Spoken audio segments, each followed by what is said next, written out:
Mummy இன்னைக்கு 5வது நாள் சஷ்டி. என்ன இன்னைக்கு சமையல்?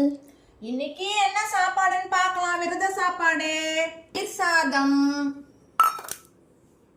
லெமன் சாதம், கிழங்கு ஃப்ரை,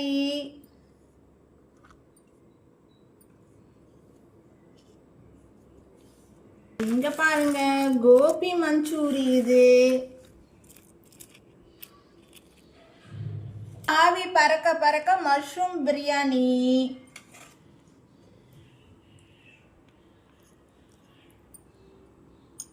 மெயின் டிஷ். இதுக்கு ரைத்தா.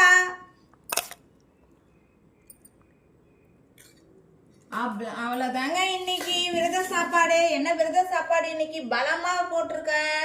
நாளைக்கு சுத்தமா ஒண்ணும் போட முடியாது. நாளைக்கு ஈவினிங் சூரசம்ஹாரம் முடிஞ்சு அப்புறமா தாங்க வடை பாயசத்தோட சாப்பாடு. இன்னைக்கு சாப்பிட்றதோட முடிஞ்சிடுச்சிங்க மத்தியானம். இன்னைக்கோட விரத சாப்பாடு. எல்லாரும் சாப்பிடலாம் வாங்க.